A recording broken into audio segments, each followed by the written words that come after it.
All right. Welcome to the D3 XP. XP. Today, What's the deal? what's the deal, everybody? This is your boy, known as Jay. We about to have a good show today. Of course, following with me, man, you already know I got my main man, my co-host, my brother, Daryl, who is right now watching his Spartans possibly win in overtime. So, Yeah, for they all are. the They are Spartan winning. fans out there, relishing the moment, and for all the Michigan fans out there, you know, I know y'all gonna come in taking shots. So, we got a jail packed one for y'all, man. I don't think they I should don't need think to they take should need shots to take shots after y'all after lost to y'all lost to Vanderbilt. Vanderbilt. But hey, I don't know what to say about that. Hey, man. Oh, looks like we got some people about to join in now. All right, let's see. Yeah, Yeah, yes, yes, sir. yes, sir. Oh, it's Dante. Yes. Trying to get him in. Dante, what's Dante, up, bro? Dante, Hey, we what's got our up, bro? first guest. What's up, man? What's What's up, up? man? What's up? How you feeling? How you Not much, feeling? man. Just getting this thing started. We're a little late, of Oh course, no, you but good, Oh, no, man. you So I'm good, trying to man. charge my phone Charge up. my phone though. oh yeah. Well, how we want to start this, fellas? We'll start off with a little topic today, man. We know had to make the promo video earlier, man. It took a minute, and obviously I was able to get it done. I wasn't able to go out and do my thing today because I overslept to about 12. Went to bed earlier last night. Somehow overslept, so I got rescheduled for my appointment. Don't know how that happened, but yeah, well, we got somebody else joining, man. Hold on. Let's get good in here. Let's get well in here. Hold on. What's up, Ray? What's What's up, up? Ray? What's up? Yeah, Ray What's up, in man? the What's up, building. Ray? What's good? What's good? Well, it's not much. Good to have you in here, man. We've been missing you a little bit. I was about to I was bail. I about was to trying to get bail. on I was some trying to get on Instagram. some Instagram. Oh, okay. Yeah, man. So how everybody? How you doing, good, Dante? What's going on, bro? Nothing much, Not man. much, Just man. Just waiting to start this waiting to new start this gig. new game. Okay, we'll talk about it. Okay, let's say you, Ray, man. How you feeling, bro? I'm all right. I'm all right. Uh, Chilling with my lady. chilling with my Snuck lady. on here Snuck for a on minute. here for a minute. Okay. Glad you made time to show up, bro. So obviously we gotta get into the hot topics. He look like he just snuck off. We obviously got a jam packed show for y'all today, man.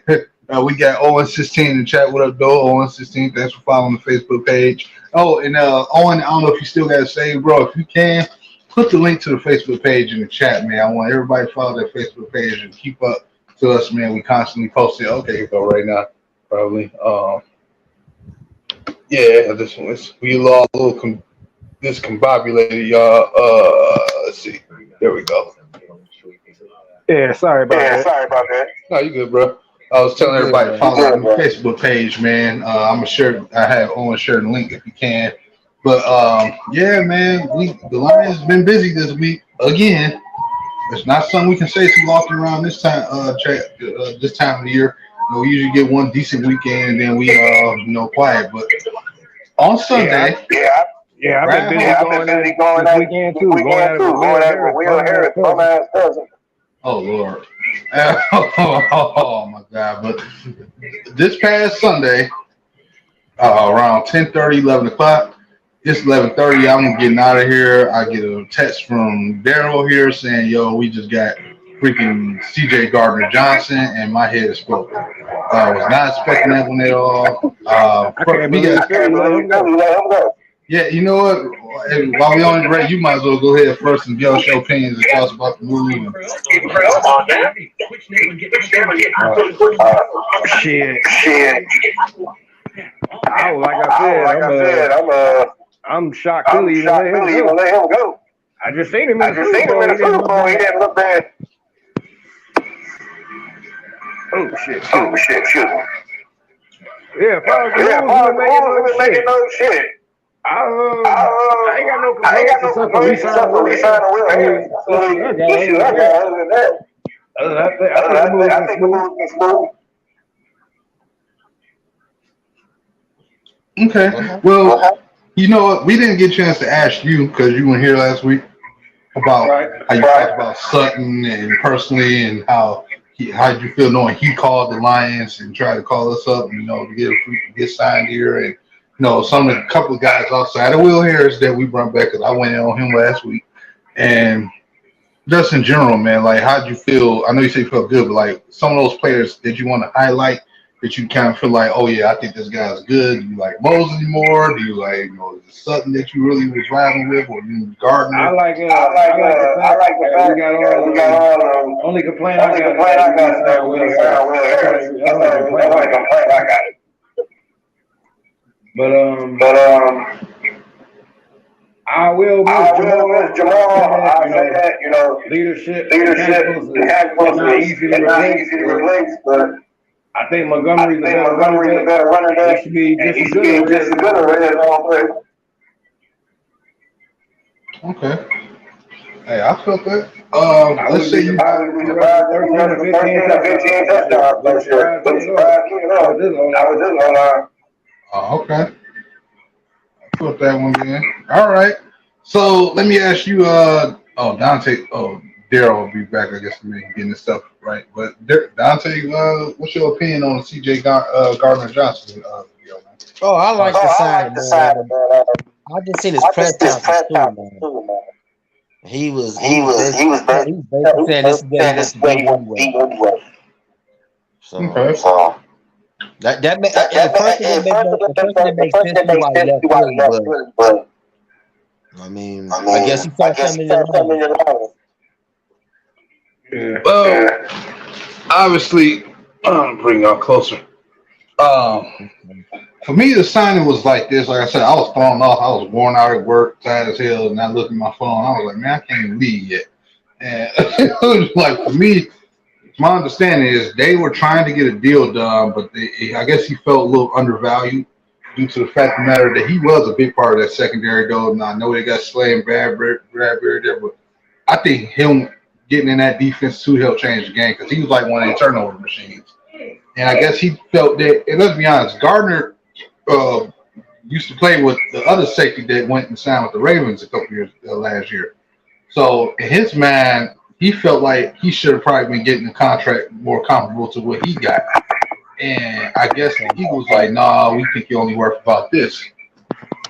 And ironically, that's when, Darius Slay immediately signs right back. And all of a sudden now he's out and he's taking a prove deal with us. And the thing is that I take from it is that his availability and his ability to make turnovers, and not only that, it's the contract is that it's a proven deal, and that at the end of the day, the Lions still got an option to re-sign this dude next year if they choose to do so. So it's a good move for us because now it's making us a team where we don't have to keep committing all the time to these players because it's like we building out the draft. So we get guys who trying to prove themselves and prove that they want more money, that they deserve more money. And we just get to sit back and kind of soak it all in now because it's like we know he go play. He's not coming here to sit here and be Trey Flowers or sit on an injury and do nothing. He's coming here to work because he's trying to get a big contract. So he got to put it in work. He got to put it and lead by example. That's what I took from it. That's why I love the move so much. And even with like Sutton, like I was saying last week, with his contract, what I like about it is that if he does play as good as we think he can, you ain't got to worry about getting an extension because he already down for the next couple of years. So like we took those gambles and took some of that money from next year to kind of use so that way we can keep these guys around long term, which I think was an effective strategy. But we'll see what happens. Now, Daryl, you finally hopefully got situated, man. What's your feeling about it? You come from your Eagles team, so I know you probably a little bit in the middle of conflicted. I know you're happy on one end, but I know the other end.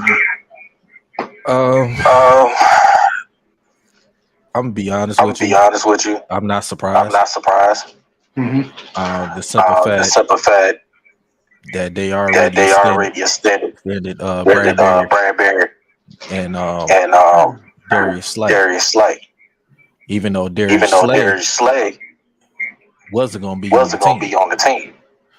So So I wasn't surprised that the Eagles didn't resign.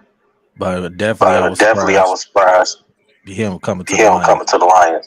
So So it is a it's a huge pickup. huge pickup. And And this is something this is something that that Brad is doing to making making adjustment on our on defensive our side of the defensive ball. side of the ball.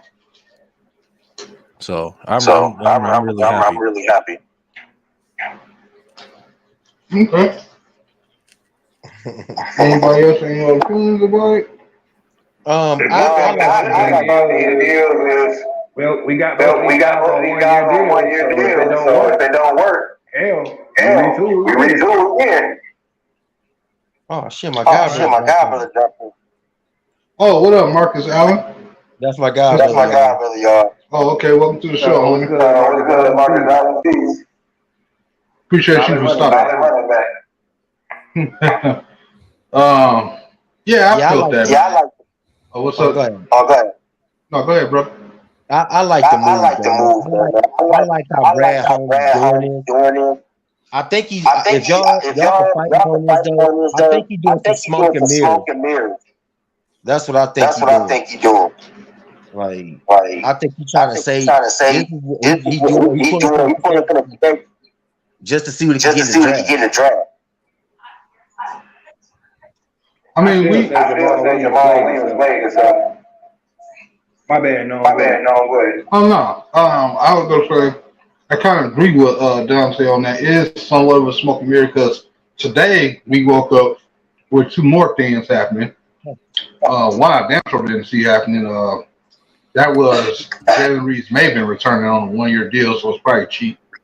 But you know, the thing with him is he was playing well before he walked. I don't know why we couldn't bring him back. They claimed it was about money, but he's back now this year. And then we worked Big V's contract, so he'll be competing with Graham Glasgow for the starting guard position. So Brad Holmes is reworking deals, having guys taking pay cuts. And I think everybody that was on a decent contract that was making a lot of money, they all then took a pay cut. Romeo, I think you gave up $9 million, I think, if I'm correct, or he freed up $9 million. And then you have Tracy Walker. You have even the punter, I think, has reworked his deal to free up 1.6 million. And then you got, like I said, Big V now add to the fray. So a lot of people, man, working every deals. My thing is, are we still on mode on bringing back DJ Chark for the right deal? And what type of deal would you mind bringing back?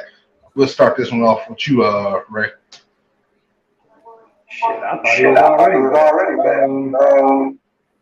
Well, it's not like he's in a position to act too much. I would like to see him back. Though.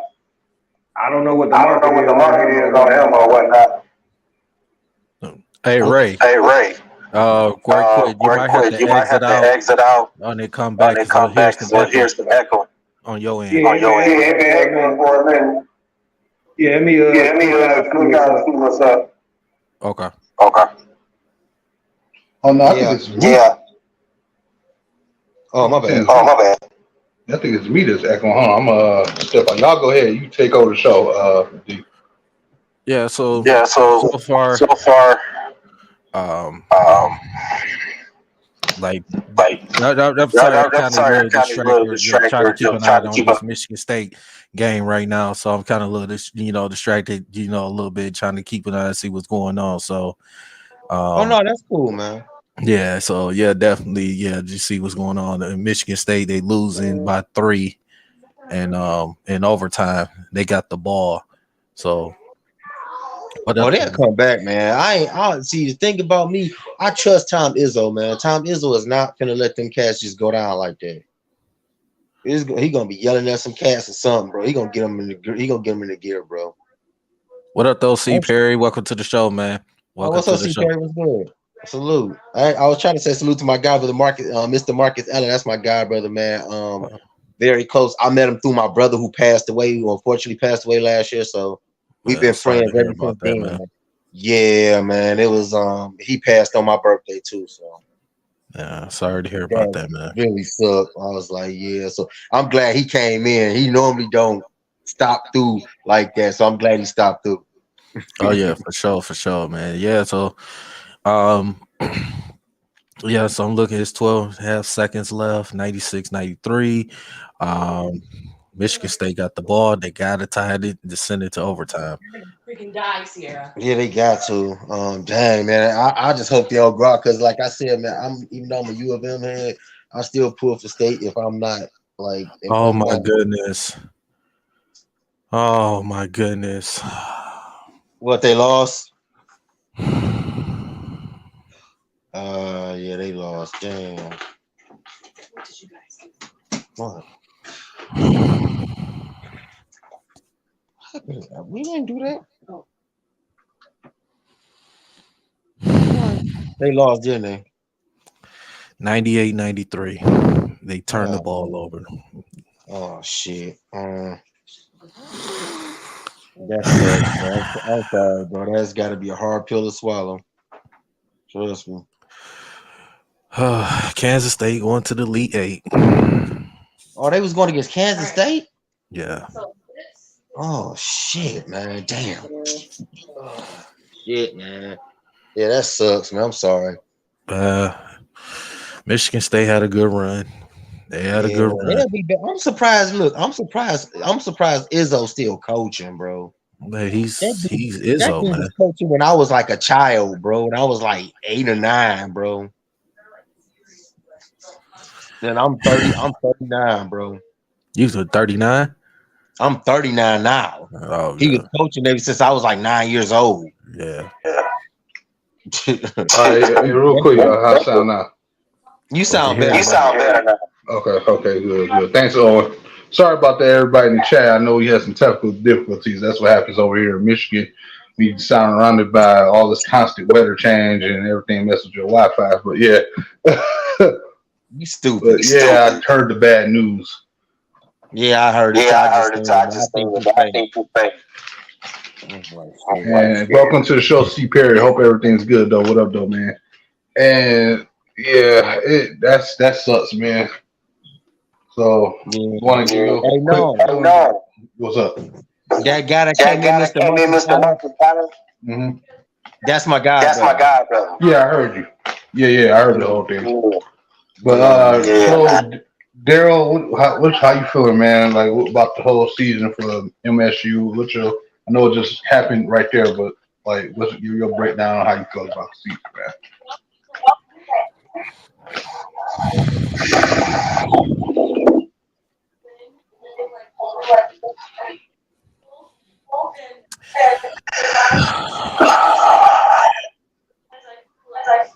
Let's go to the Lions. Man.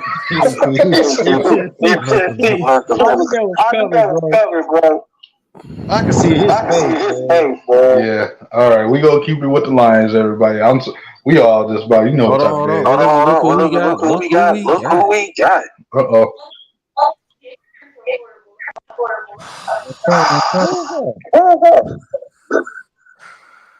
Oh God. Oh. Wow.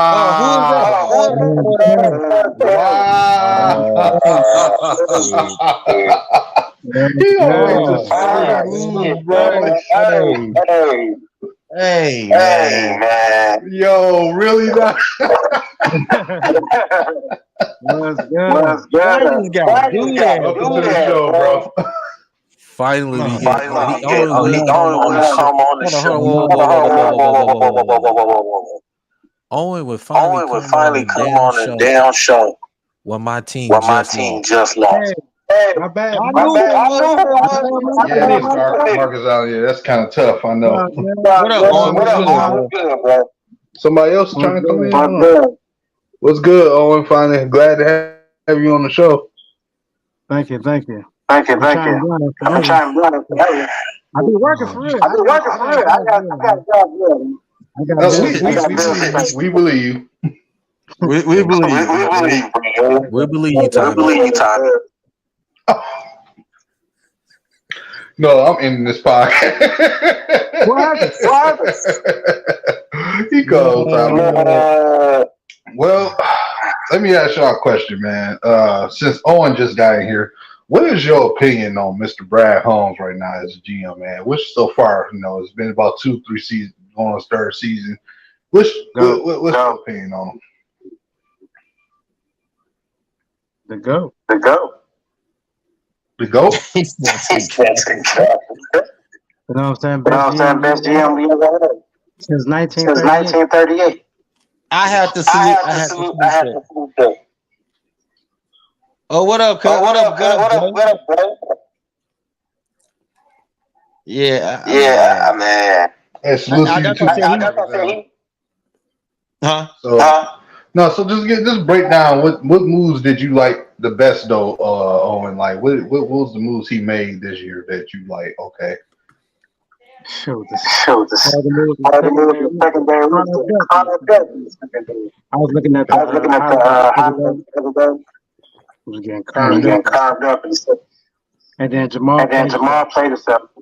Tried to ask for more money. You know what I'm saying? Got Montgomery in here. Who else? We got Sunday. No, I thought somebody was trolling me. I was like, why would he come here? Because he said we have a better record. But I guess all of it. We still got the draft. We still got the draft. Okay. All right. So I guess I gotta go with a grading scale. So starting with Dante, what is your overall grade so far for Brad Holmes in free agency? I know what I said. I think we grade like last time. Yeah, that was that wave though. We didn't know we was gonna end up with Gardner, and then I'm gonna kind of bump it up to an A because I still got to see what he do in the draft. Right. But that CJ Gardner trade that was nice. Yeah. Okay. And Owen, I'm already assuming you going A plus, right? Huh? I'm assuming you going A plus, right? Yeah. You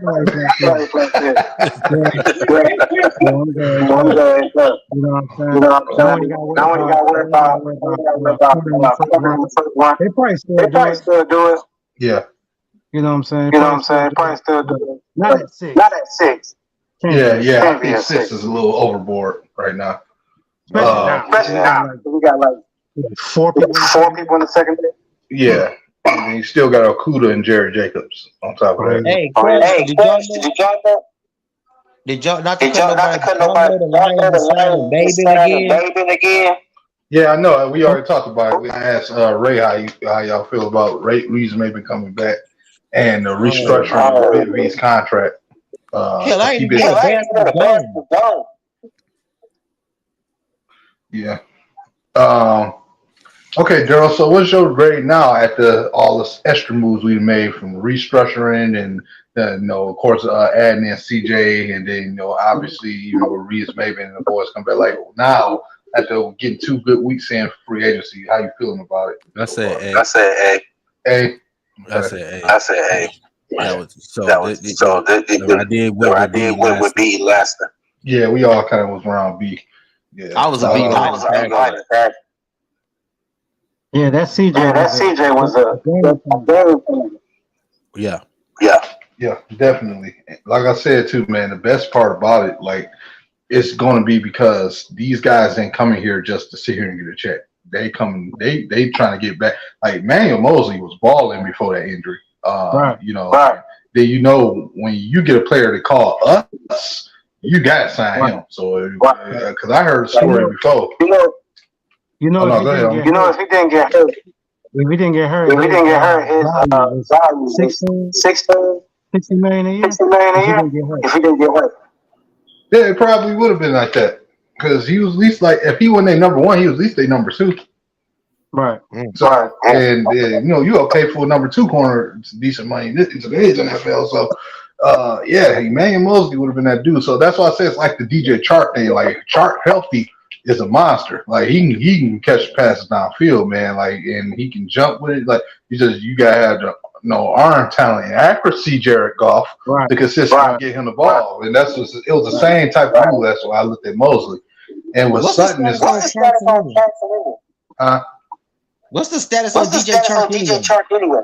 I think he's still trying to weigh out his options to see where he want to go. Because I think wherever he want to sign, he want to make sure that he going to the right place for the next couple of years. You got to think about his situation. He left Jacksonville because he was S out. And then he came here and went for a prove-it deal that went across his, a couple of years. Then he coming off an injury. And, he just had a baby, too. So it's like he trying to make sure that he can probably try and look for like a 2-year deal versus one because he want to make sure you got a stable place he can call home. I think that's one of the reasons why that's the case. Why he probably hasn't got signed. He want to make sure the money right and that it can fit him in his future. So we just got to wait and see on that one. Definitely. And I see Daryl has left the building again. Don't be crying, Daryl. I'm trying to fix this damn.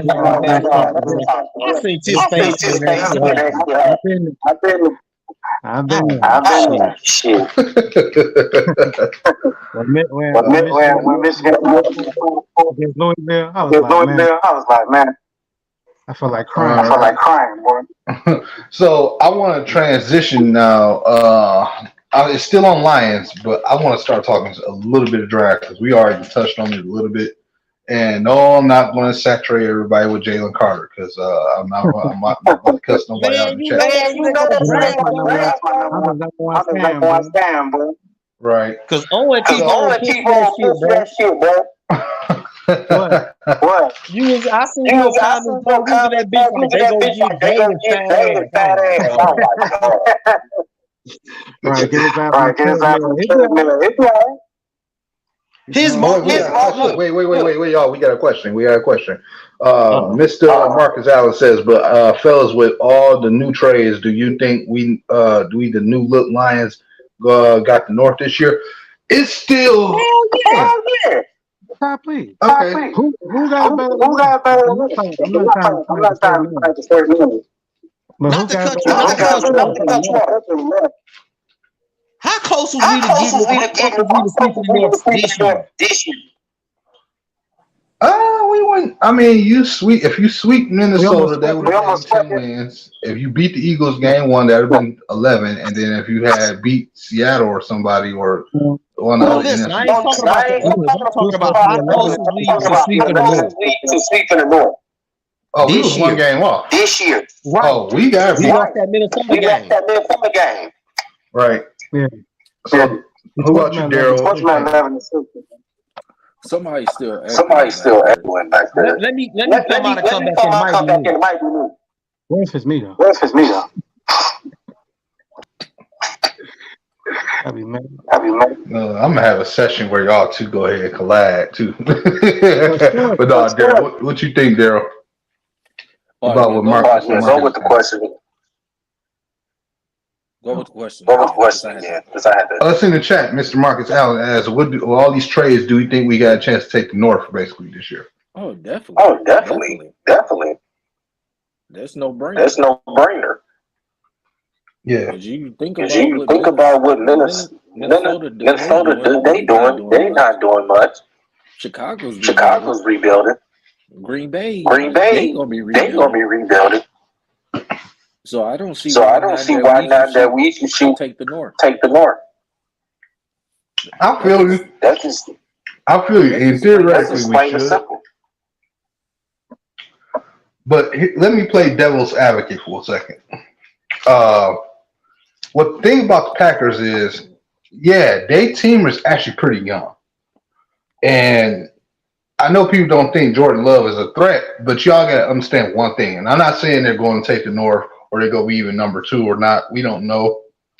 But the thing about it is, with Aaron Rodgers hopefully officially soon out of the way, that quarterback and that coach is now going to be able to come together. He's going to be able to have full-time, have control of what he wants to do with the offense with Jordan Love.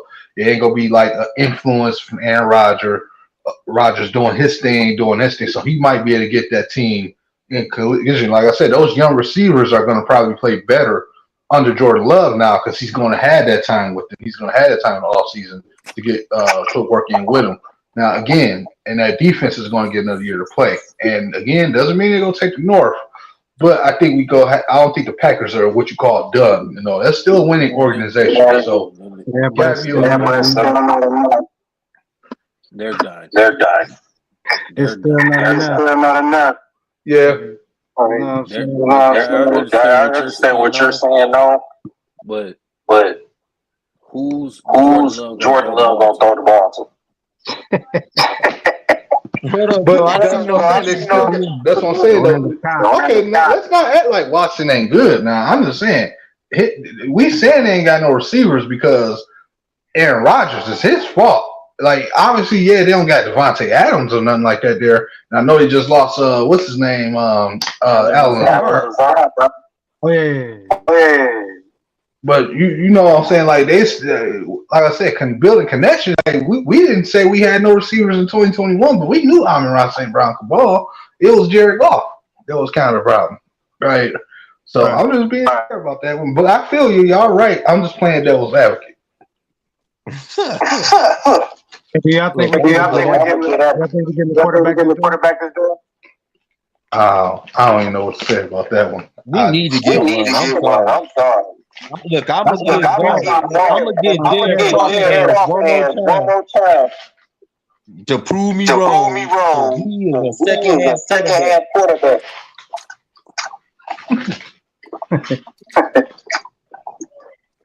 I'm sorry, bro. If we do end up getting a quarterback, I'd rather get a veteran later round. I'd rather Okay. What if we make the playoffs? Right. And Golf get hurt. We're gonna put the rookie in. You know what I'm saying? I mean, what Nate Sudfeld gonna do though? What make me mad? See, this is the reason why I said the Lions should go get a veteran backup quarterback. Get the person I'll say go get is Carson Wentz. Duh. I felt that. Oh hell no! No.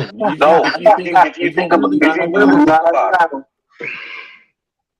bro, I'm gonna tell you something right now. Hold on, Dante. You really think about it. You can't bring in no Matt Ryan. He's not mobile. He's already old as crap. You talk with like Teddy Bridgewater. He's injury prone. Carson Wentz is still young. He's already been in the winning organization. Yeah. He led the Eagles to the best record before he got hurt. I'm just saying. At least have a veteran backup quarterback. But see, this was my only thing with him. He has never beaten his line organization with either team he's been on. I'm talking about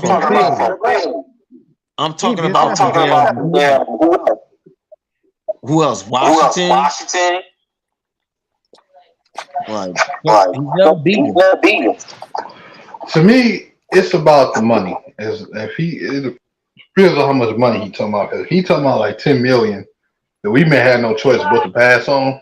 But I feel what he's saying too about getting Wentz, because it's like if it's not in your plans to draft a quarterback, I want a guy who at least knows how to throw a fucking football to come in the game. And it's like he has won divisional titles, he has one playoff game. You know, so it's like you want to make sure that you have it. If you're not gonna have a young guy right now because you don't trust nobody. Because let's be real, Anthony Richardson, he's athletic, he's explosive, but if you're not making the basic passes, the ones and twos, threes, and you can say, well, it's coachable. Again, I get into the playoff situation, they go sniff off that run crap. It's not gonna work. I don't know how good your O-line is, and I need somebody who can give me the basic passes, the basic checkdowns, the basic short to mid-range pass.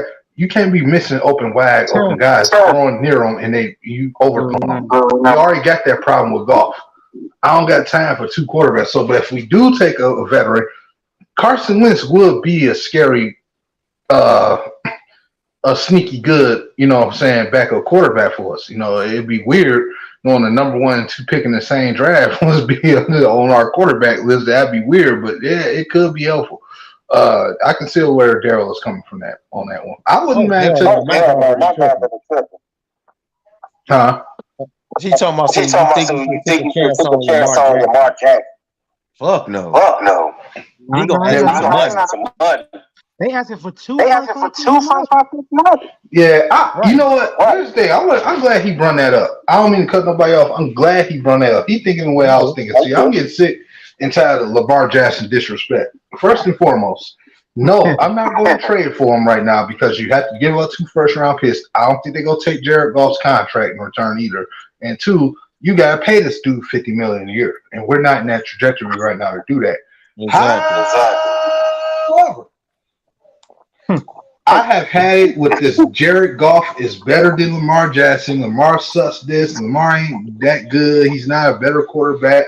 First and foremost, part of the reason why Lamar Jackson has gotten hurt, I can make an argument, is because they don't have nobody for him to throw the ball to consistently. And they don't pass protect good enough for him in that pocket enough as well. And every time we look up, his players are hurt on both sides of the ball. And in case people forget, he was without no receivers last year, averaging the same amount of points that the Lions are averaging with receivers in Jared Goff. I think people forget about that. And they still made the playoffs with a backup. Now, I think it's wrong what they're doing to him, but I think their asking price is petty because I guarantee if he asked for $10 million a year right now, they'd sign him in a heartbeat and keep rolling with him. Yeah. But you want to sit here, you don't think he's worth $50 million, but you want a team to give you 2 first-round picks right now to go get him. And while he already under the contract base for $35 million, they got to pay him. I think the Ravens on some bullcrap. And I'm like, that's what you call a slave for your ass. Yeah, like how you gonna sit here and force a team to give up 2 first-rounders for a guy like him that normally wouldn't be a problem, but he's not even under contract like that. You ain't even got him a contract that could work for him. It's like, okay, we at a midpoint or something like that. They gotta pay this dude and gamble now the same way y'all is, but y'all want 2 first-rounders. If y'all don't value that much, then why the hell y'all want 2 first-round picks for? Right. You see what I'm saying? Let me say this. The Baltimore Ravens has always been the team where they, especially their owner. Mm-hmm. They never a big fan of paying offensive player. I know they're defensive about the team, but they always pay defensive players.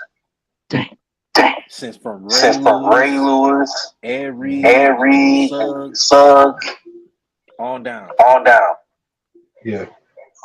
Because their culture is always built around defense. Yeah. So when this whole contract thing with Lamar, it doesn't surprise me because Baltimore is kind of somewhat cheap when it comes to on the offensive side. So that's really the owner.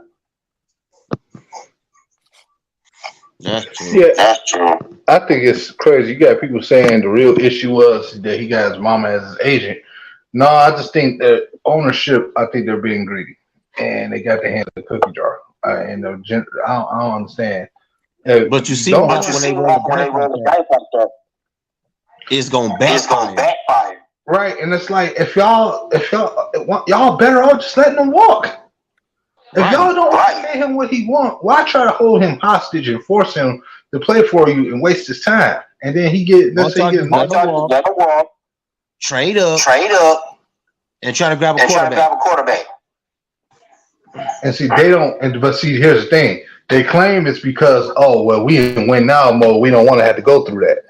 But y'all can, if y'all in win now mode, at least give them a 2-year deal worth of $100 million or $110 million or something like that.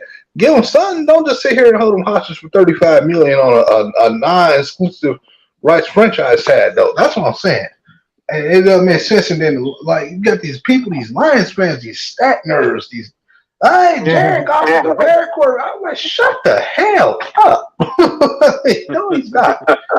If I got a chance to get them both for $10 million for one season, I'm taking Lamar Jackson all the way. Nothing will tell me Goff is better. No. I'm taking the guy who can, without a receiver core, can still give me 35 points in a game with a guy who had receivers and didn't want to throw the ball and then ran into danger that shouldn't have been there from the first place because he should have had the ball out of his hand and threw it while the time he had to throw it. I ain't got time for that. But yeah, I ain't gonna trade for Lamar, but I understand. Stafford name. Can't compare that. Can't compare no golf, no Lamar Jackson. Can't compare that. No, Stafford quarterback. Yeah. You talk about Stafford. Man, the Rams is some shit. It's kind of their fault.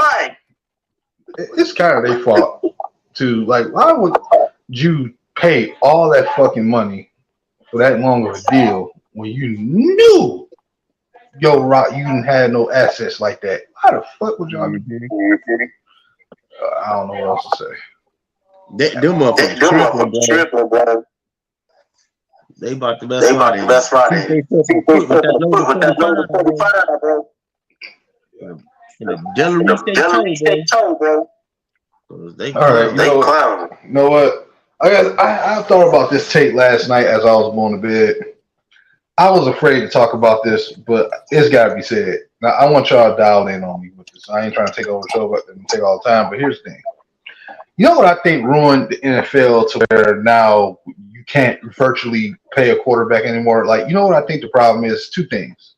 I think when it comes to quarterback position, and this may not make sense to a lot of people, I think if you were a quarterback drafted in the top 3 rounds or period in the draft, I think you should be the only player that gets an automatic 5th-year option. Now, I'm not saying other players in the first round that get drafted shouldn't have an option for a 5th year, but I'm saying for the quarterback position, it should be an automatic 5th-year option because regardless of what round he gets selected, because it's so hard to figure out, especially the way the game is played today, it's so hard to really understand how if you have that guy at quarterback and then you got guys like Kyler Murray who then they're getting the money that Lamar should be getting, and Lamar getting what Kyler Murray going through what Kyler Murray is somebody probably should be going through. And it's like it's so hard to know if you have a franchise quarterback because if you take one in the top 5, he's got to be a starter. Got teams that try to cheat it and get a veteran like Andy Dalton, and then they still try to take the quarterback in the top 5, but it still don't work out. So you don't know. And then you got the Zach Wilson situation. You got the situation started with Trevor Lawrence where he had a bad head coach, but then you got the right coach. Now he seems to be progressing. You don't know. I don't think 4 or 5 years is enough time to see what you have in a quarterback. I think it should be an automatic guarantee. And I think the money that they get paid when they get their deals should be situationally based. I don't think they should be allowed, I had a playoff year and I lost, and then I'm going to my 4th one, I put up a bunch of numbers, $250 million or $180 million across 3-4 years. I don't think they should be able to claim that kind of money no more because it seems like you already got to pay wide receivers A.J. Brown money. Not like you got guys like him getting $25 million. You got freaking Christian Kirk getting 21. And if that, and you can tell that some of these quarterbacks wouldn't perform as good without those guys. So why is the quarterback the first guy to get paid? I guess he's the leader of the team, fine. But if the quarterback is the leader of the team, shouldn't he be the last one to get paid? Because they have to put pieces around you to make sure you have a chance to win. And the system got to be right. And like when you look at Mahomes, yeah, he proved that he can win a Super Bowl and get to 2 AFC championship games in his first couple years starting. So that's why they were saying, like, oh, we know he going to be here for the home run. We'll give him this crazy, massive contract. That team has the privilege to go over the luxury tax because they win Super Bowls and they're in Super Bowl contention every year. But a team like the Bills, you fork all your money to Josh Allen, and some reason y'all, whether system reason why or personnel, y'all don't have a run game outside of what he does. Right. And now y'all stretching y'all runs. Right. And that's the point I'm saying. Like, what why something needs to change about the way the quarterbacks are being brought in today, the way they're doing it. Like it needs to be a change. No, Like not, they used to be. But no, not to cut you off. I think I know why they do that with the quarterback.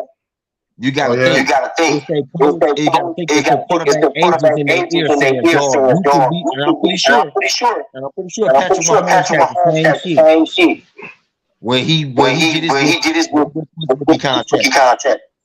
And they was like, "Look, dude, you gonna be here. Tell them to give you the deal. If they don't want to give you max deal, just say move on. right. Go to another team because anybody right now, if Patrick Mahomes was about to go somewhere, was thinking about leaving Kansas City, it'd be at least 9 teams trying to knock his door down. Right.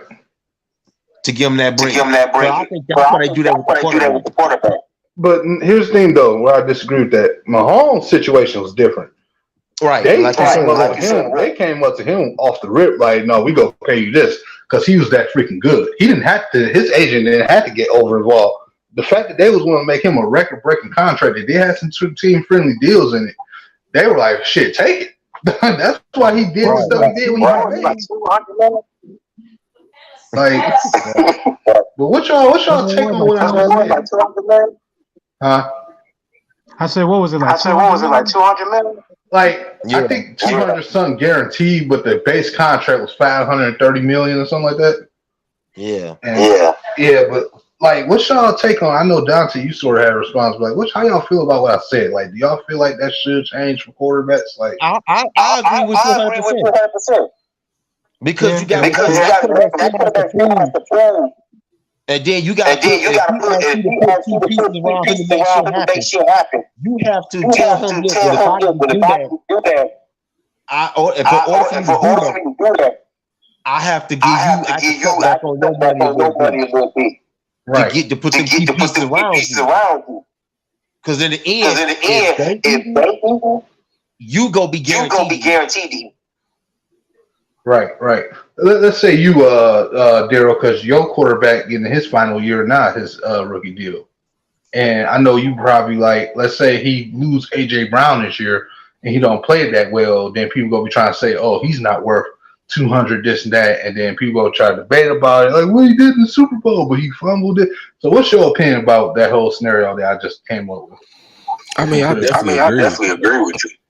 And first, I want to piggyback. I want to the Jalen Hurts situation. Yeah. He in his last year contract. So the Eagles are working on trying to get him extension, a long-term contract. So which he deserves. Because it was more like a prove it. Yeah. Prove a year. He did what he did to get a letter to let us in the Super Bowl, which he didn't come up with good results, but he led it to the Super Bowl. Right. You got to look at the situation like you said the Patrick Mahomes. Same thing. It was a proven thing. He led Kansas City to the Super Bowl. Won it. Mm-hmm. The following year gets there. They lost. Go ahead.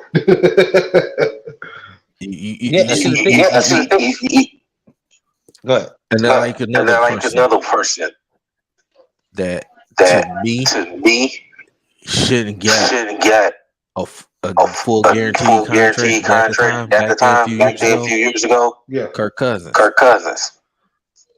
Yeah. And the reason why Kirk Cousins hasn't proven in the big stage, in the big moments. I mean, you gotta. It's more of you. If you don't deserve that contract, you gotta prove it. Mm-hmm. Lamar Jackson. Oh yeah. Lamar Jackson. And I understand he won that guaranteed money. Yeah. And I get he deserves it. Yeah. For what the aspect with Baltimore looking at, can we trust you to be out there on the field where we need you the most? Yeah. And that's the thing that's going back and forth with them. But let me quickly rebuttal on that one. See, this is what my thing was though. It's part of their fault why he gets hurt. I feel like. Why? Yeah. Because They don't give him no damn line. Right. Look at Or he nobody now wants Jalen him. Hurts did get an injury, but I feel like Jalen Hurts was a lot of times taking runs because he knew he could. And he just said F it. But with him, I feel like Lamar is trying to play from the pocket more, but his line's still not quite there, and they don't got nobody for him to throw the damn ball to. And that's on them. He got 5 years essentially as a first-round quarterback to get at least what the Lions already seem like they got right now with Jared Goff. An offensive line, a decent receiver core that you can rely on, a running back room, at least 2 guys you can rely on, and a defense that's either there or trending upwards. That's where we at. That should be the standard for every NFL team at the 2-3 seasons when you do a rebuild. The Ravens now, again, I know they're a defensive-minded team, but they did not provide that for them. Now, to what you said about Lamar, I do still technically on the baseline get where you're coming from, but the person I think that's got overpaid was Josh Allen. And Kyler Murray. They the ones that to be way overpaid. Kyler Murray, yeah, you know what I'm saying? All he did was no, I'm gonna tell you. You got overpaid. I'm gonna tell you, you got overpaid. Yeah. Dak Prescott. Ooh. Oh, that bitch. Dak Prescott. Hold on. he's on the interception as we speak. Right. Nigga, Jerry Jones gonna make that nigga. Let's see, Jerry. Jerry was smart for a while. Didn't out-grip paid Dak Prescott. Right. Man, It took him. Jerry Jones paid.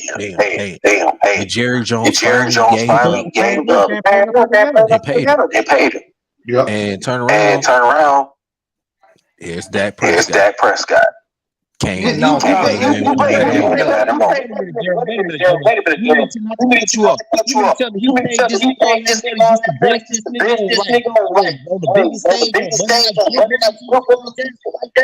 when he was fucking up. Yeah.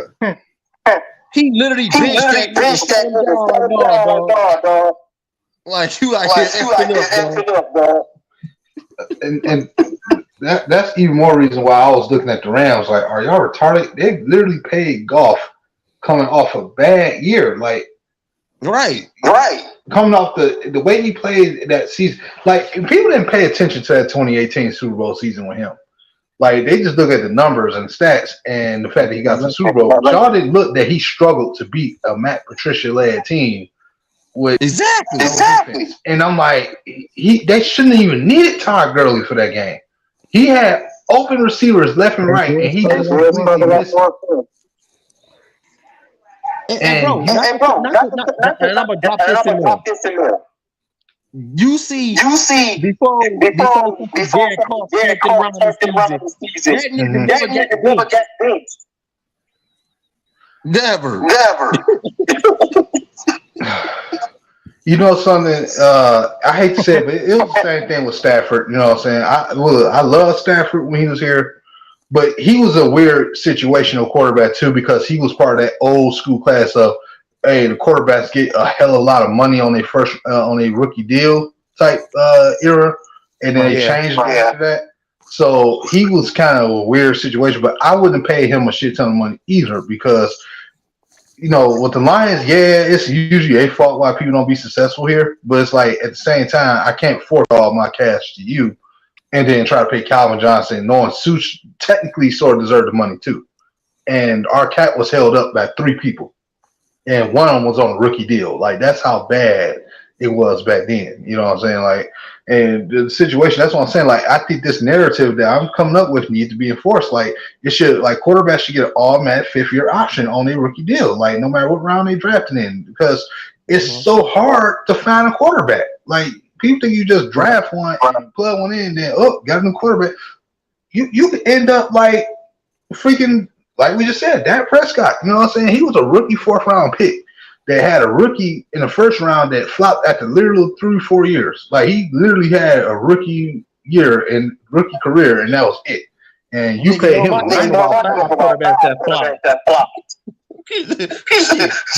DeMarcus Russell. What's his name? Tyrell Pryor. Yeah.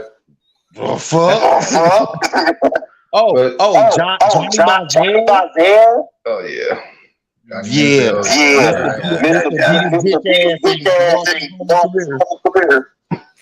Baker Mayfield. Hold on. What's his name? Sam Bradford. Oh, Sam Bradford was a disappointment. I thought he had potential to be a decent enough, They disappointed me. I was hoping the Rams took all that. He disappointed me real hard, man. Look, Johnny Manziel. I thought that was gonna work. I thought he was. He was cold in college. Boy. See, but look. Hold on. Now Bradford was cold in college. Yeah, come on.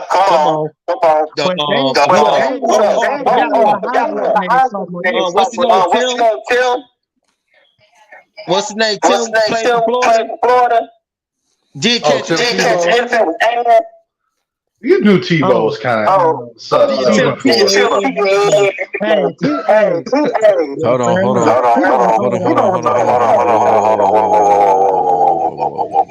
We're gonna stop this right here. Y'all not gonna disrespect Tebow. Y'all not gonna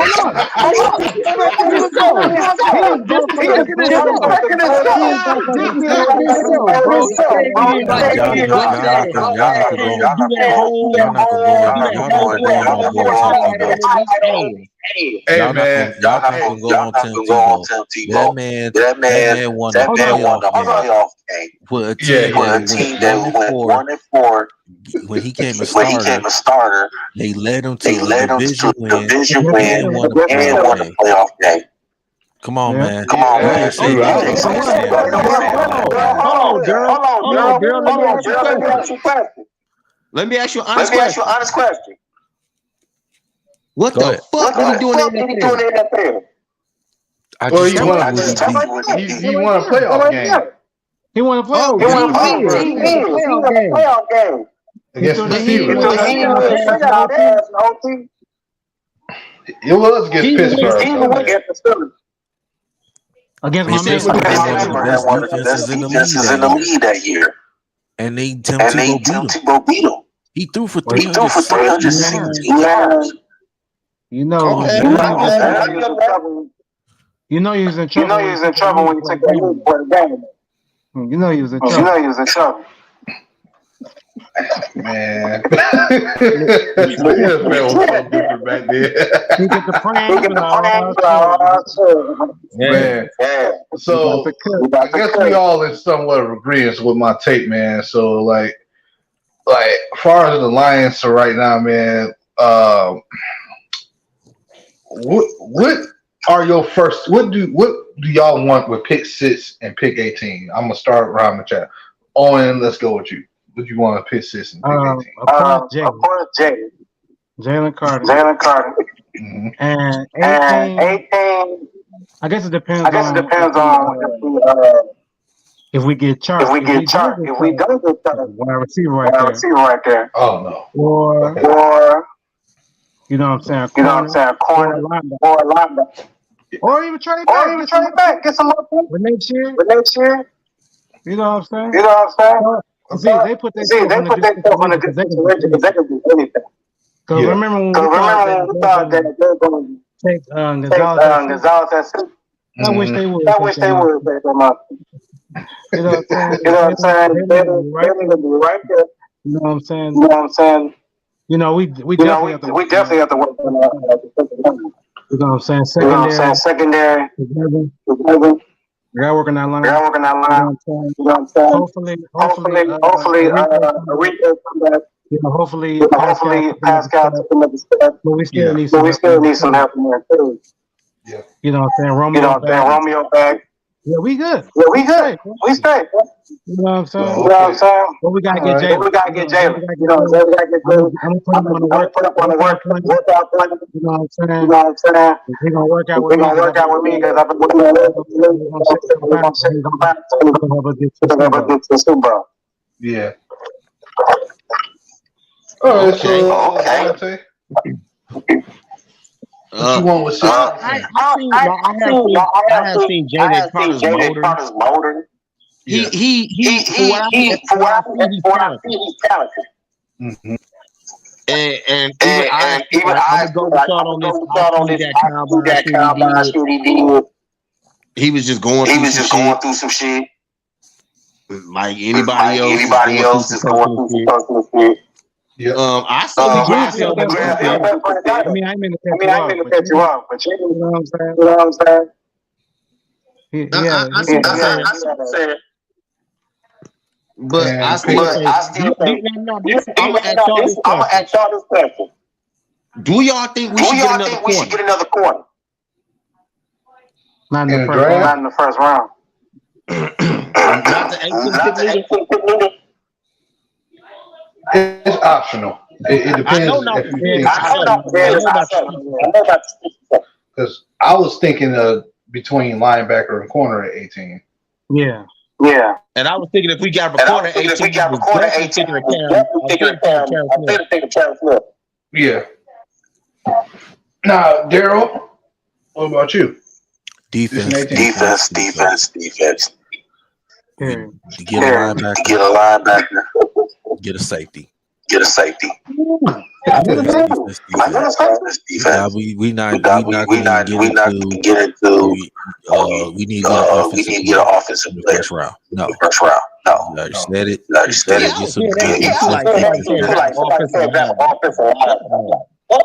If we was to drive offense, I actually would rather have the O lineman versus the wide receiver or running back. That just don't make sense. But yeah, I feel you. But in the latest, my job is taking a back with the 18. I was thinking Cam Smith at 18. If he fall that low. Yeah. I mean, there's plenty of corners in this draft, so we'll see. Okay, so what if they took a tight end? Oh, hell no. Anyway, with the fucking tight end, man.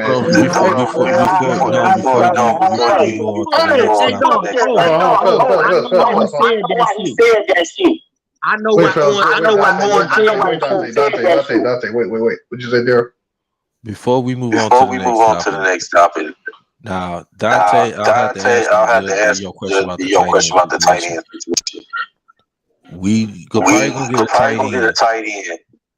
Either in the second round or probably not in the second round, probably in the third or maybe the fourth round. We did not get no tight end. No. That's why I said no. That's why no shit. When you said somebody hell no. Because I know what no me and no do the same thing. Because that's when we got titties in the fucking person. That was a weird ass draft. We could have really went somewhere with that draft. Somewhere else. And he came from North Carolina. Okay. That's not my area.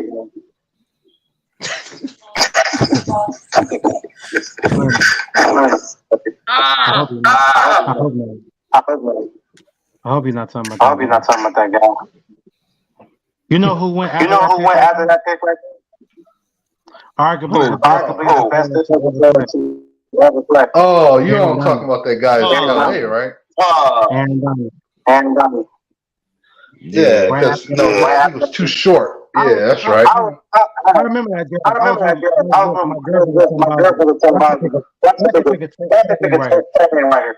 Once they picked that tight end right here. Almost smashed my thumb. The reasons why I say they didn't draft him, stupidest reasons ever, man. Look, man. Look, we can see it talking about the Lions doing worse picks all year. Because Pistons did some shit too that I was mad about. And that's what I was finna transition. Wayne. You went to get a Darko Milibich? Hey, Ain't nobody see this fucking play. Hey, I'm glad you brought up the Pistons because I was about to actually transition us to that. So Daryl, hold up before we over the Pistons. We gotta talk about Brad Holmes. Oh yeah. We gotta talk about Brad Holmes. Are you talking about him and Turner? Him Harbaugh? That's what you talking about? Oh man, we ain't talking about Joe. We ain't talking about Joe. You ain't gonna Harbaugh. No, we not doing that. That was a fucking game. We not talking about KBTCU. Stop. Oh Lord. I hate to go through. So we ain't talking about Michigan basketball team that can't even. They don't mean nothing. They ain't no purpose. Talk to me.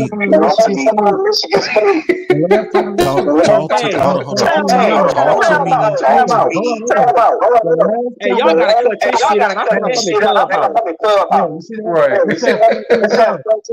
It says perfect season. You see that? Hey, we're perfect.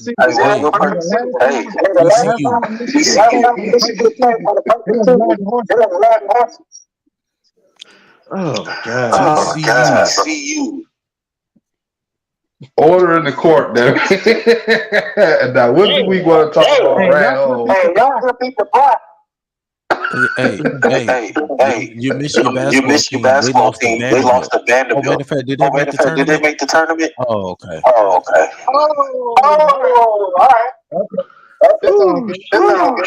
Okay. All right, so what you want to get into us about? Let's go ahead and get into talk about Brad Holmes. What he says especially when Draymond was there.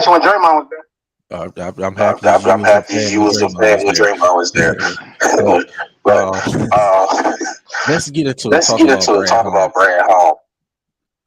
Please. Brad Holmes, what he's been doing.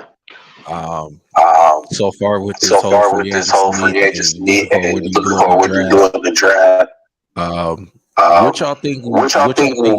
You think he's making all the right moves and what he's been doing to help this organization? Do you think he needs some change? You need some things to work to continue to build on the team to make it better. So I'm gonna start with no. Then we gonna go around the horn again with Dante. Well, I think he can do to make this team better, like in the long run, in a sense. Well, first off, he needs to make sure though that he does have the finances in shape, because what we don't want him to do is make signings just be signing players, because we do need to sign our draft players. I'm quite sure he's smart enough to understand he gotta have the money. But I want the contracts we give out to be flexible as much as we can. I think that's a good start right there. And he could do one thing that I had an issue with last year. He could learn to not draft injured players. That can help us out. We don't need injured players drafted right now. We need guys to come in and hit the ground running. So if you want to help make this situation better, I think it's about keeping the basics in order. The fundamentals of running a franchise, running a business, running how he moving through the draft, not hurting ourselves in the future, because you don't want to get into a situation where you're trying to build all star players and now you have move everything else around and rely heavier on the draft than you should, because you trying to keep star players around because you didn't draft those guys, you signed them into big contracts, and your team is kind of flat, like how it was a team that he left. You know what I'm saying? When we talk about building a winner, we need to know that we drafting our quarterback because we don't have time to be trading away capital when we get some player to take us over top. That's something you do when you already won. Like that's the standard that I hope Brad Holmes brings. Like have us find a way for us to win it all, you know what I'm saying, without doing it the homegrown way. And then you can do like how the other teams that had sustained winning success years after their first Super Bowl or something like that, right? And they can take players and sign certain contract deals for short term for big money and stuff like that. You like I was saying about the luxury testing.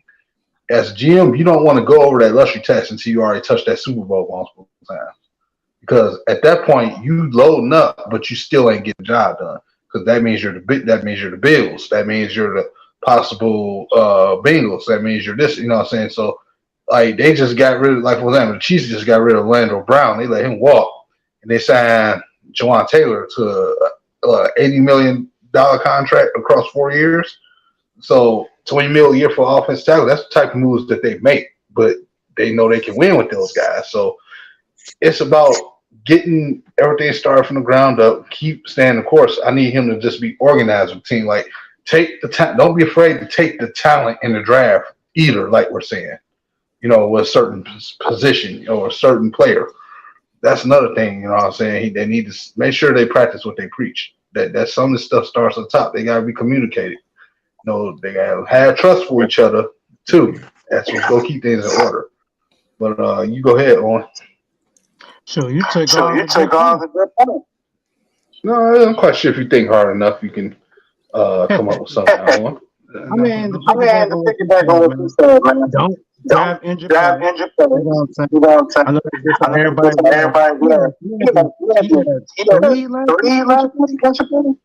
Yes. But Yeah. Keep, you know, he brought us out like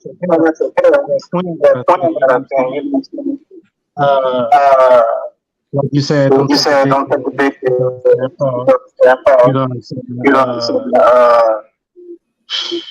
saying? Us. You basically took everything I said. Well, that's what I do on the groundwork. I'm gonna say the same thing.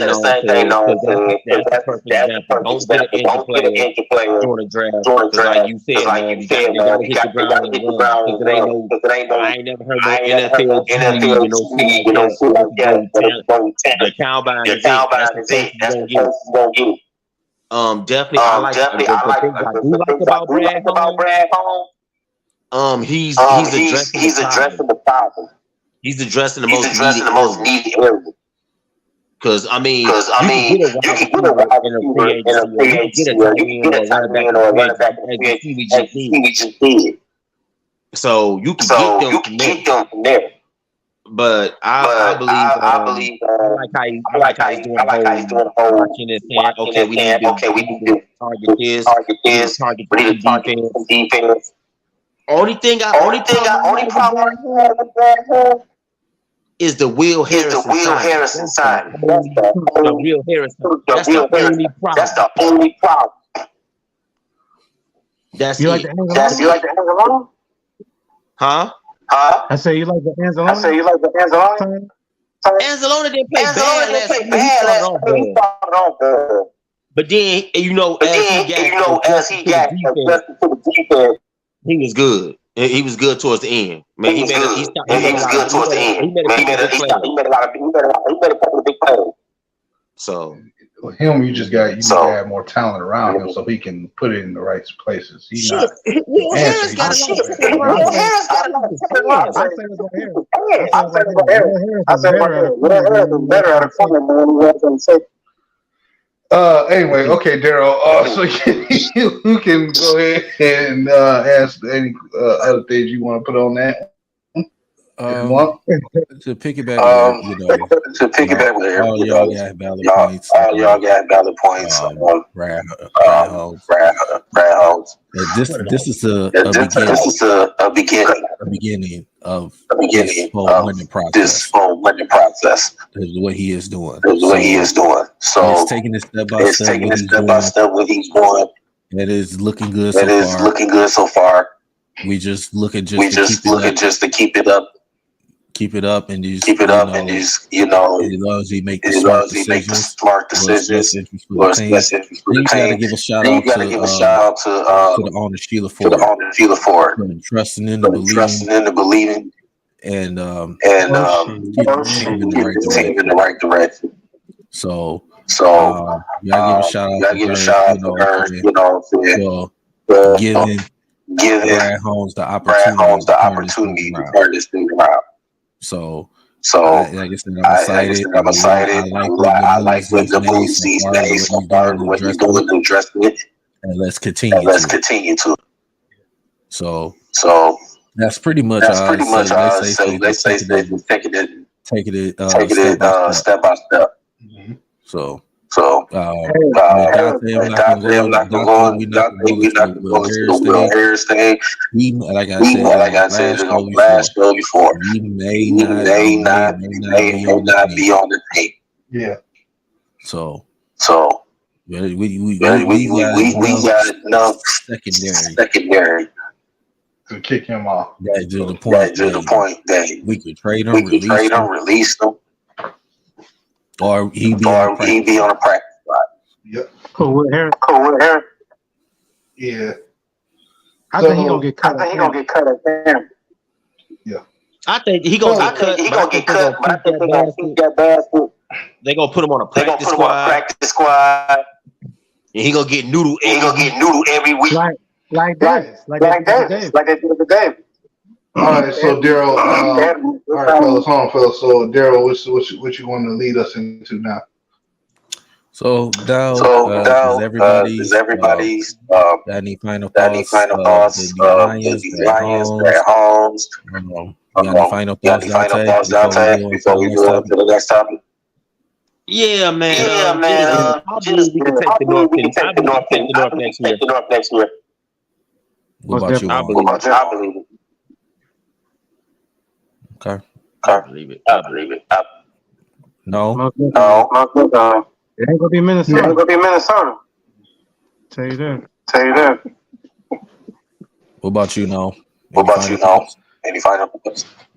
Yeah, they just need to make sure they keep their ears open and be diligent and smart as they move forward. So we'll see what happens when the draft comes around. Okay. All right. It was a weird. Let's go ahead and move on to the next topic. We definitely going to talk about the Detroit Pistons. This still talking about them. We already know what this is. It was a rebuilding process. So the person I want to talk about is Eugene. I can't last name right for nothing. He's officially has signed for the rest of the season. He finished up his second 10-day contract. He's officially signed with the Pistons for the rest of the season, which I am very happy. Yeah. And I can test to y'all guys y'all happy about that. So, I'm gonna start with how do you feel about Eugene being a Piston for the rest of the season? What do you think? You think he'll be part of this run next year with the Pistons, or you think he might be somewhere else? Who you asking me? I'm gonna go with Owen first. Oh, me? I'm excited. We only have two forwards. Like people on Twitter call me Draymond Green. We got that motor. You know what I'm saying? We probably keep him around next year. You know, for insurance. Because they'll tell you. You're going to say, getting hurt in the beginning of the season. You know what I'm saying? And then we traded him. We didn't get no to do better. So, you know what I'm saying? Keep him around. All right. I like it. What about you, Dante? Like he said, I've finally seen this guy. So I can say I've seen him. He got a great motor on him, man. He's physical. I like his physicality, man. And the Pistons will be hard to let this dude walk. Next year. Because you know how they do with talent. They give you a brush with reality. Right. So, To sit you on the bench. Right. And take you out when you're on fire. Yeah. That's pretty much man. Look, I'm gonna tell you something. Me and Man Beast went to a game. You remember back when we had Luke Garza? Luke Garza was balling. And Dwayne Casey took him out. Then when Dwayne Casey put him back in, Luke Garza couldn't hit the side of the ball. So there you go. His substitutions and his settings are wrong. His schemes are bad. It's almost like he's doing it on purpose. It's almost like he's taking photos. You know what I'm saying? Yeah. What about you, dog? I say, get him. I'm glad that he's got a contract, man. You talking about, like I said, he is the ultimate opportunist at this point of the season, man. You talking about getting. Ironically, this happened on my first game where I get to see a young player come out of nowhere. Because Dante will probably tell you this yourself. If you listen to a lot of my past takes, I used to always say, like, when can we ever get one of these young guys in the G League or something when we down on some luck? Maybe they could show something one day.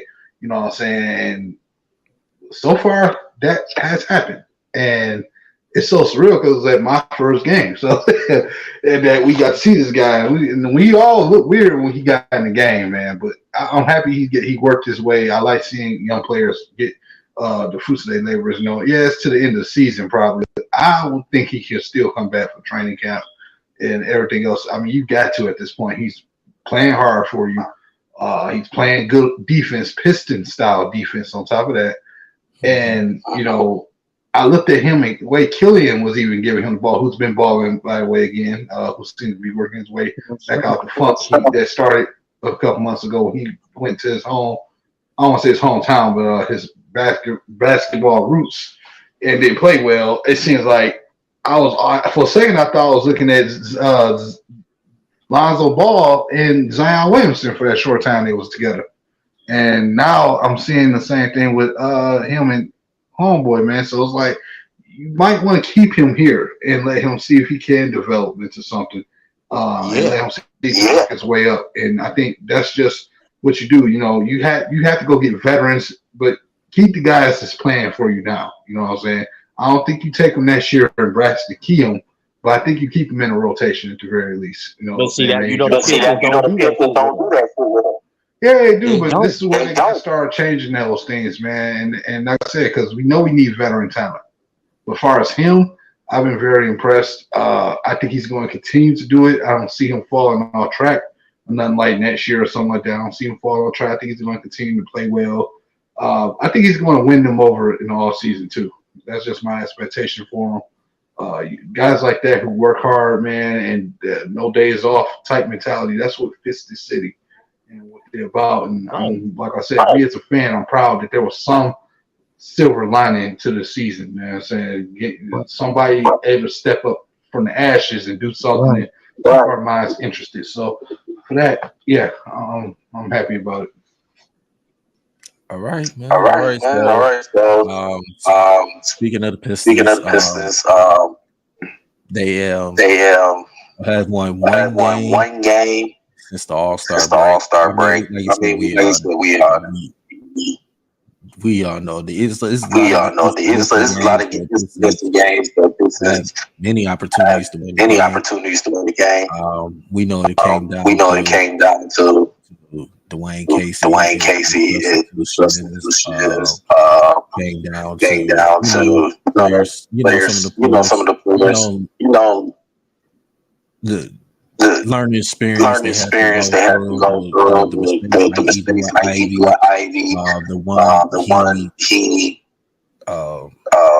had that blunder had in that blunder in Chicago. Chicago. It was just, It you was know, just, call you know, that call that time at the time, you know. But that's comes But with that's comes with a learning, and growing pains, and it's just this is they're gonna be better. There's some things There's some things they're gonna have to adjust going through the off season. We're gonna be having a draft. People are assuming that we won't get Wendy. Let's see how it goes with the draft lottery. It's not guaranteed we don't have the number one pick. The worst record in the league. So I know Troy Weaver what he's going to do in the off season. So it's pretty tough. We looking for having a better coach. You know, get Dwayne Casey out of here. Because obviously he's cancer. He's not helping this young squad to be better. No. And I've been saying this for a long time. Dwayne Casey is the help develop young talent. He said, "Well, he did it in Toronto. We don't have these type of veterans that's going to help us. Right. Corey Joseph and Rodney McGruder is not going to help us. Right. At all. Fucker, he's still on the team. You said what? I said, why the fuck are they still on the team? Nobody want him. Nobody, Nobody want him. Real quick, I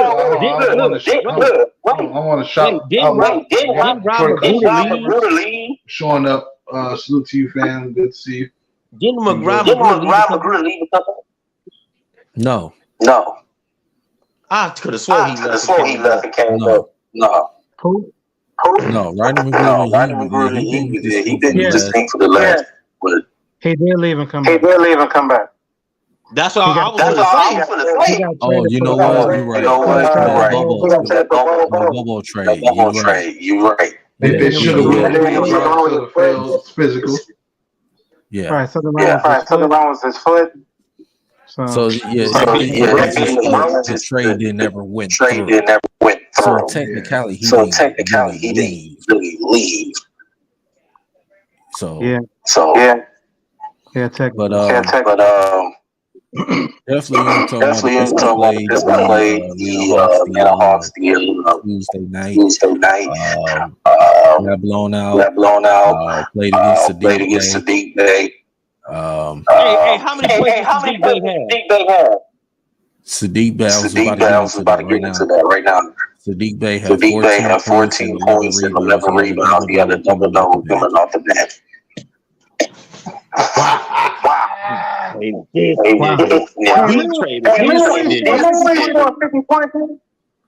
Oh my God, bro. We traded.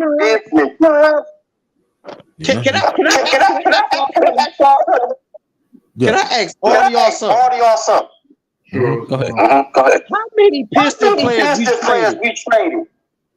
That when they got to us, they dug in our ass to beat the shit out of them. I knew that question. Spencer Jenkins, Chris Middleton. Who else? Wow, this is a lot. I could name a lot of them. Back in the day? Bro. This is what known was fair. We don't give these guys. We don't let these guys jump in the water and get their people. Soon as they come in the league, Jimmy. How you don't know this guy can come in the game and play? And then when he in the G League, he ain't other people that's just like. So of course you go like no. Maybe when Luke Kennard went off in the G League. We know. Why did he go off in the G League? I know. Not going against superior talent. We know. I know. Put him against superior talent. Hold on, Dante. Let Daryl get the topic in more. So what you the Pistons did lose the Atlanta Hawks Tuesday night. Of course, the end to me is not a big deal. I was talking about it yesterday. To me, it's not a big deal. At the end of that game, you know, with Jaden Ivey made that layup. When time was running out, when the game was already in reach. And John Collins and Trey Young felt some type of way. They want to talk less to Jaden Ivey. Do I like it? You know what Jaden Ivey did? I mean, no, but Atlanta Hawks making a big deal of he scored that layup with time was like, guys, y'all won the game. Y'all already won the game. It was been a blowout. What was the deal with the 2 points? I like it. No, but we're crying about it. The game. It's just John Collins and Trey. Worry about y'all team. Worry about not getting the play. So obviously, not a big deal. Most people, making a big deal about it's not a big deal situation. And the Pistons lost their game bad. They didn't play. Their defense was horrible in the second half. And we know what this is. So next game, I think tomorrow they play Toronto. We'll see how that goes.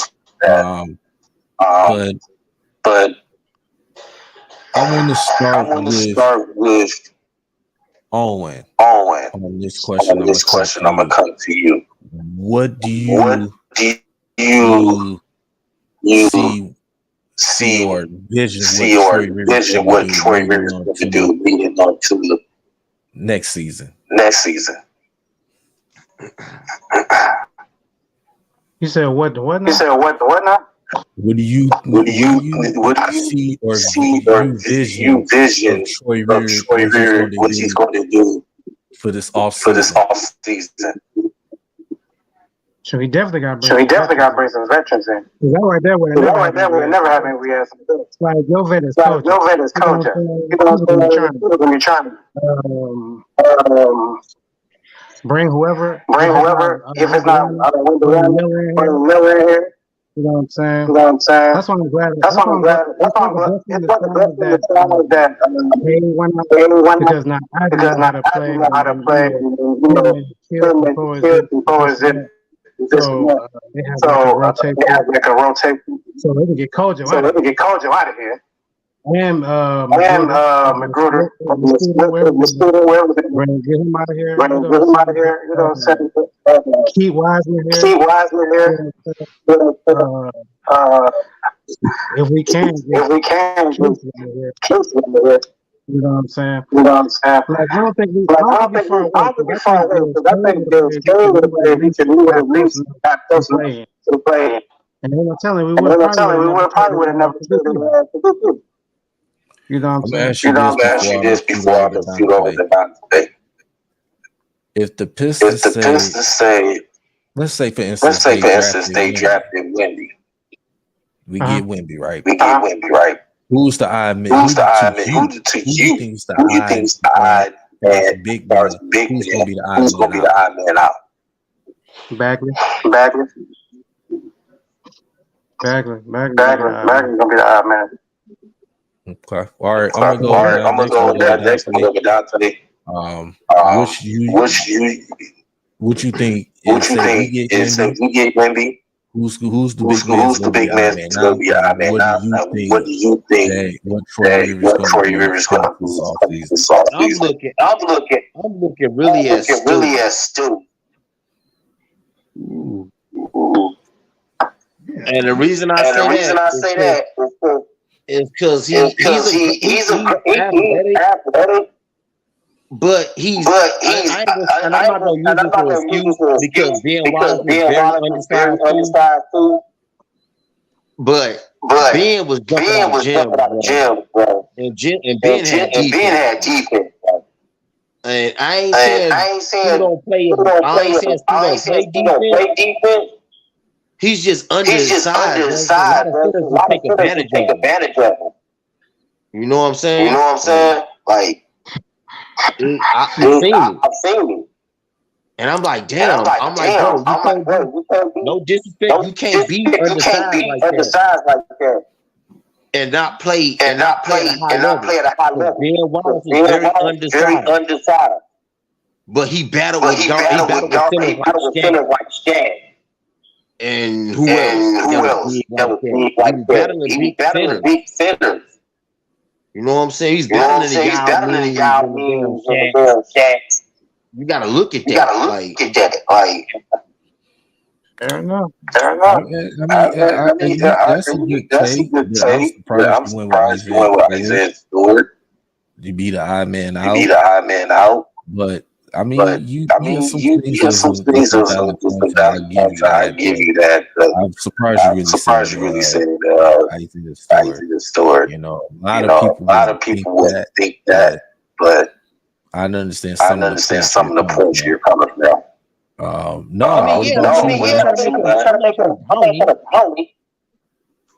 what I've seen. Like, I'm like, damn, bro. Like, you gotta toughen up. Like, I know he's tough. Because I seen that LeBron James situation. So I know he took. It took like 5-6 people to hold. So I know he got that motor. It's just he needs to just let it go. Like, let them know you ain't playing, bro. Ben had to do it. Like, Ben had to really do that. Like, Ben ain't shut Ben down, especially Joe when he got here. He was definitely, he ain't doing it on me. He ain't blocking me. It's like, bro. Like, you know what I'm saying? Wish Stewart was just, I just wish he was going to put Crowder with the defense, man. You know you understand. And you know people going to poke at you. You're a bear, bro. They're poking at you. I just wish he would just unleash that anger on the court, bro. He'll be straight. Because he got a jumper, right? He's working on it. Right. If he worked hard together, he's dangerous. But I just feel like his defense, he been letting them talking, bro. He only 6'8". Him and K the same height. Oh, you talking about K cut in? Wait, K couldn't have 6'6". Ain't Isaiah like 6'9"? Isaiah. Well, he's still 6'8", right? 8, right? He's 6'8" or 6'9". He's 6'8" or 6'9". That's what I thought he was 6'9". That was like Ben Wallace height. He's 6'9". He's 6'9". Yeah, he Ben Wallace height. Okay. So you see what I'm saying? Let's keep going, man. Okay, so I'm about to give my guess. I think it could be still back.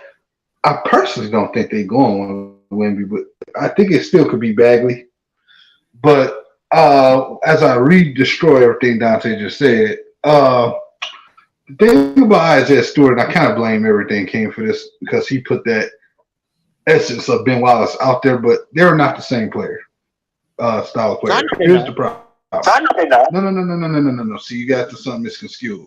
So here's the thing. Ben Wallace, part of the reason why he was able to do what he did in his timeline was because of two reasons. One, the game was played way different.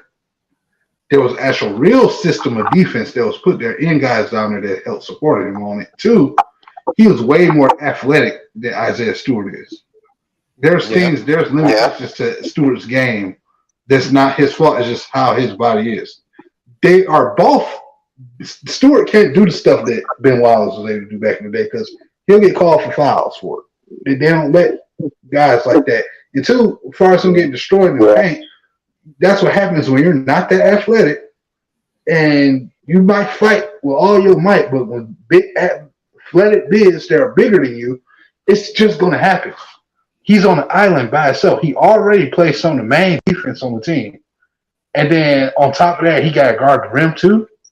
He's not a 5. Ben Wallace was a 5. Stewart is always a 4. It just reason why people throw the Ben Wallace thing out there, and specifically game, because there were times how doggish Stewart can get and how much motor he has, and he was showcasing it. You were starting to feel like, damn, this feels like almost the intensity of him feels like Ben Wallace. But he's not Ben Wallace. That's the thing. People look at his size and they always try to compare it to Ben Wallace. Not the same thing. Not the same style of player. They one's a 5, one isn't.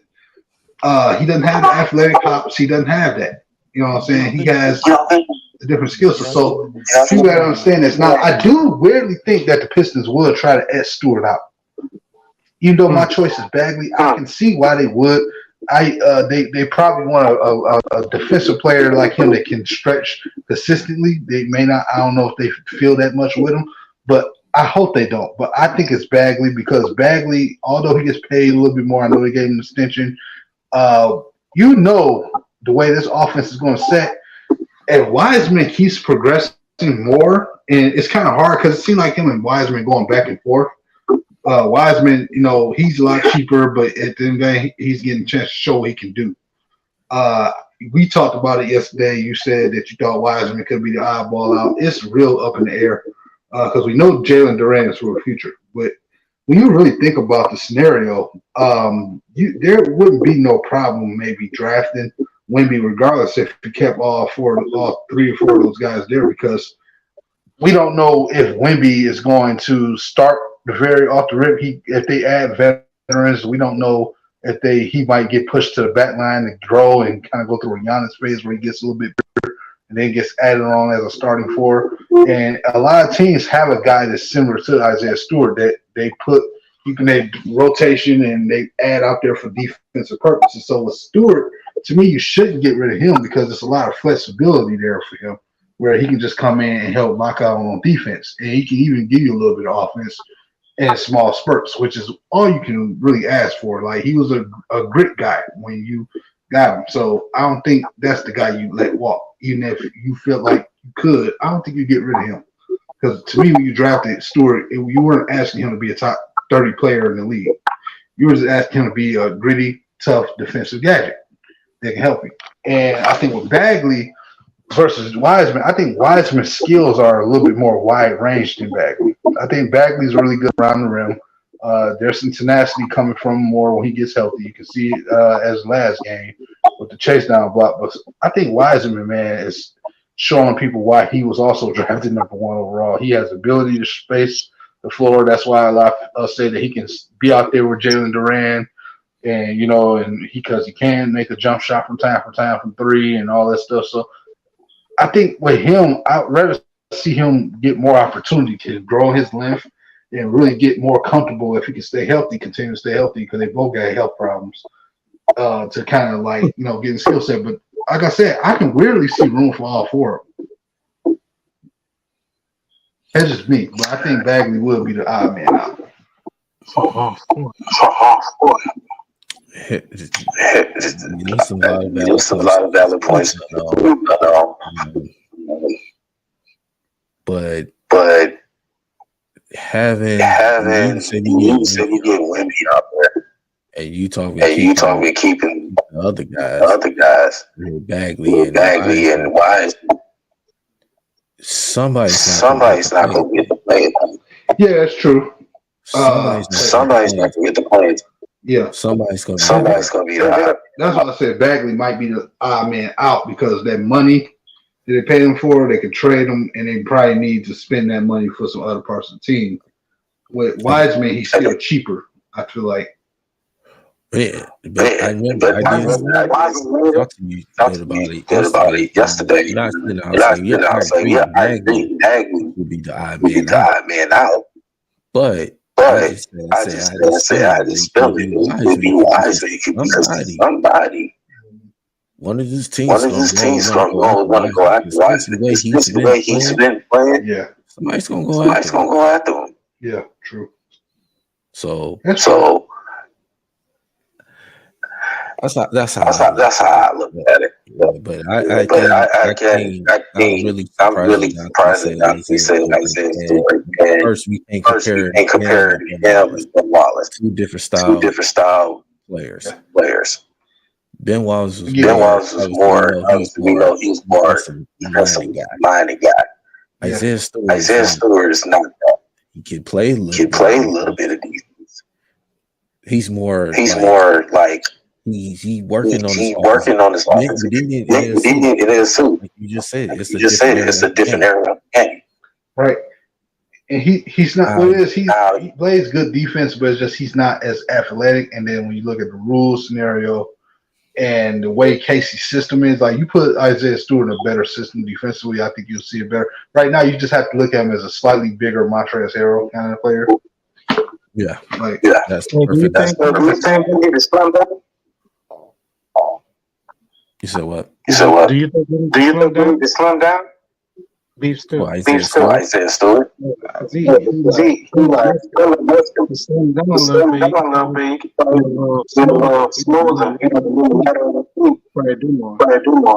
I don't necessarily think he needs to slim down. I like where he's at. He's going to say, I just want him to work on his offensive game. You know what I'm saying? So I'm not gonna ask him to drop like 15, 20 points a game. Yeah, because we're not gonna expect him. Give him at least about 10 to 12 points a game. Give me like 10, 11 rebounds. Yeah. That can help. We know Ivy. And K, gonna be the guy. Gonna be handling the ball. And gonna be doing most of the scoring. Even when Barry get Wemby, do some scoring as well. Isaiah Stewart could come in, contribute, give me this 12 to 15 points. So like 9 to 10 rebounds. That'd be huge. And to me, he's not the guy you get rid of anyway. It's kind of like he too into the city, man. Like you don't get rid of him. Like you need him here. You know what I'm saying? Williams was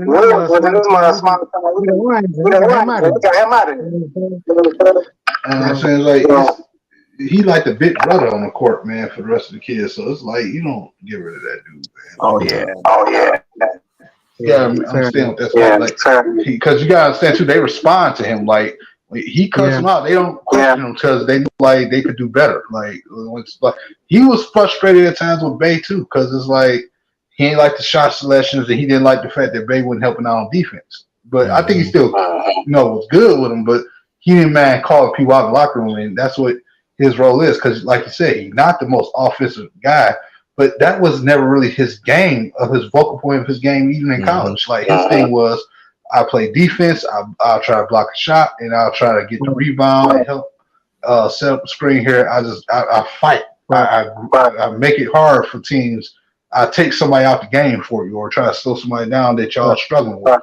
That's who he is. And at the end of the day, that's not the guy you get rid of, especially if he was working with you and he's not charging you a lot of money either.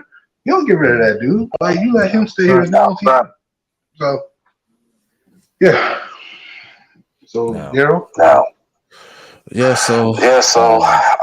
Any final thoughts on the Pistons before we move on to the topic? You got any final thoughts on the Pistons?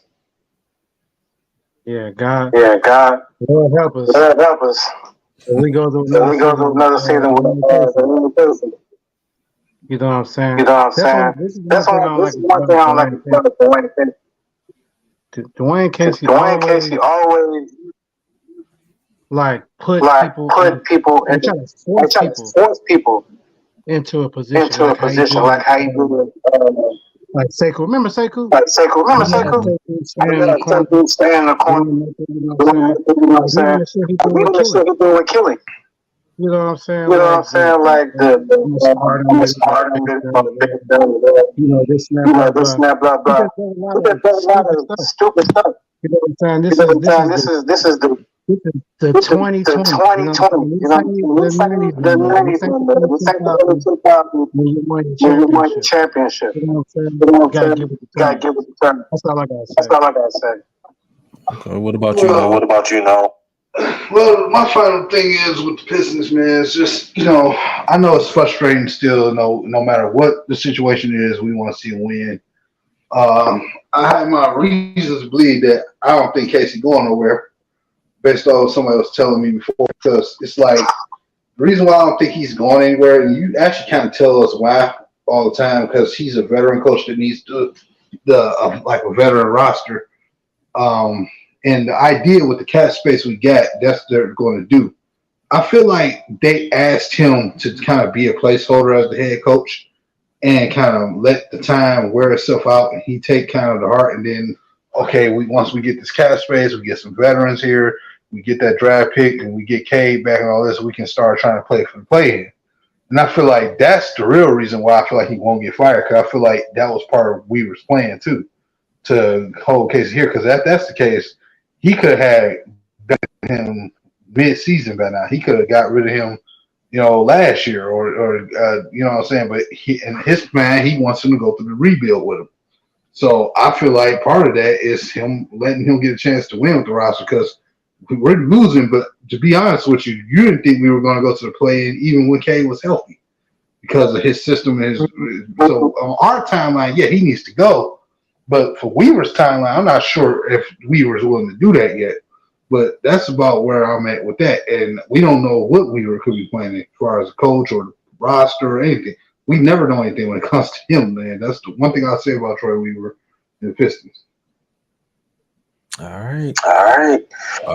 My final was very simple. Like I said, Pistons just be. We know these are a lot. I'm very happy about Eugene Omoruyi. I pronounce his last name right. Shout out to him for his 10 due to the 10-day contracts. We signed it with the team for the season. He well deserved. Hopefully look forward to be part of this team next year. He like one of those fan favorite guys out there. So I'm definitely looking forward with the draft coming up in June. Probably after the NBA. And see what he do in this free agency. And I like that. Cade Cunningham, he's work in. He's buffed up. He's ready. He's ready. He's ready for this. He's coming out from your dad. So that his voice about to be able to break every glass when he said hello or oops. Yep. He's gonna show up. But next time I'm gonna get us to that quick. We should talk about March Madness. It's been a crazy March Madness. We seen Purdue got knocked out. We seen Kansas, Kentucky, Duke. Got knocked out. Didn't make it to the 16. No. As you know earlier. Michigan State loses in overtime. 98-93. Damn. Well, this our team, Well, what's in it? Yeah, it was had opportunities. So I've been talking about the other time. I'm still hurt from it. But this March Madness has been exciting, man. You seen teams that like came out of nowhere, like Charlie Dixon, you know what I'm saying? Beat Purdue. You know, Princeton in the Sweet 16. They use these schools. Like, come on, man. But them guys, they come out and play hard. That's why this March Madness, man. So definitely. So if you want to give your sport update right quick, Tennessee was up 22 at halftime. UCLA is winning Gonzaga 40-31. That's about to go into halftime. And Kent, UConn, I'm sorry. Won against Arkansas. Mm-hmm. So UConn, Kansas State are going to the league. So UConn ranked on the one between UCLA, Gonzaga, and Kansas State waiting on the winner between Atlanta and Tennessee. So fellas, what y'all think about this March Madness? Y'all really keep up with it. Y'all feel about it. Hey, I'm about to let out there. I'll catch y'all later, man. Thank you all. It's been real, man. I'm gonna try to come in one time. I'll be working. All right, time. Hey, I'll catch y'all later, man. Hey. He said what? Tommy? Tommy 15. Tommy 16. I'll catch y'all later, man. All right, man. Shout out to Owen, man. But yeah, man. I caught some of that Duke versus Tennessee last Saturday. Oh my God, that game was funny. Because like I said, when I seen it, the score was like 33 to like 44. And Duke just started moving the ball. They was finding their way to the rim all of a sudden in the most ridiculous way. And it was crazy. Like they could not stop them on that run. Now, I know Tennessee won the game ultimately, but I'm just saying for that moment when I was watching that in particular game, I'm like, bro, the defense that they started playing and Tennessee just could not move the ball for that moment in time. And I'm like, they were losing the passing lane. They were getting violated by the clock because they couldn't make a play. And I'm like, man, I feel like I'm watching a Piston game right now. And it was so strange. Like, man, the ball flew the way it was moving it and just getting to the rim, knocking down shots. But I guess, Tennessee, from what I was looking at, like they made some adjustments and they was able to kind of close it out, get to the line towards the late parts of the game too. And they was able to kind of just put that thing on ice and they ended up winning it. But then a couple other games, man, March Madness has been kind of weird this year. This is the most I think I've tuned in a while. My feelings towards it, obviously, it's been competitive for a lot of teams. As far as Purdue, I swear, they are the Minnesota Vikings of college basketball, bro. I never understand it. I never understand them, Brandon. How the hell did y'all lose to 16, man? Who? I swear, Purdue is that team that on paper, you think they'd probably be one of the top schools in the country or in the whole damn college basketball league. But then they lose games that you just come away with like you got lice in your head, man. You just scratching it. Like, how did y'all lose that? You know what I'm saying? Like, it's been there for a long time. And it ain't just for basketball with them. It's football the same way. You know what I'm saying? Yeah. Sort of more on basketball with them. Man. It was what about you, man? What was the most entertaining game you think you saw? I say to me was this game. Michigan State and Kansas State. Teams going back and forth. Yeah. Michigan State, man, they look good at look good at moments. moments. Yeah. Down to That defense take got a lot take better. care of the basketball. Yeah.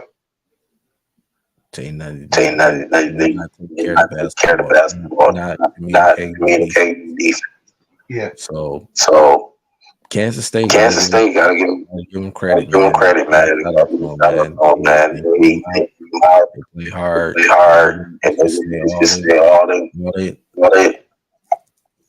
they could, man. They made big shots. So I mean, it was a very solid. Most of the game was fairly Dixon beat Purdue. Was we know that just brackets. So period. No, everybody myself. Have Purdue beat that team. That team beat them. Outplayed them the shortest team. You still can't even pronounce their name. Fairly Dickinson. Came out. They had no big man. And they came out. And they beat them. Man, that's a damn shame. But yeah, that game though, Michigan State had Sunday though. Seemed like it was pretty good though. It was. I mean, Michigan State defense stepped up the end and marked it. That's for it. So yeah, it's true. But yeah, man, March Madness is crazy. Like I said, a little bit of watch the Final Four next weekend. So who's Kansas, Kentucky? So all the Blue Bloods is out of there. Kansas, Kentucky, Duke, North Carolina didn't make the tournament. Oh wow! So I think it's Tennessee, right? Tennessee's still in it. They playing right now. Yeah. So it might be the final one. Yeah. Okay. Yeah. All right. But yeah, man. That's pretty much what we're talking about March Madness. So yeah, we coming into a little bit over 2 hours. Man. Definitely, it was good to have all coming through the show today. Finally got him to come through. He looked right. He was happy he came through. Happy that came through. Of course. Shout out to Hitman 313, man.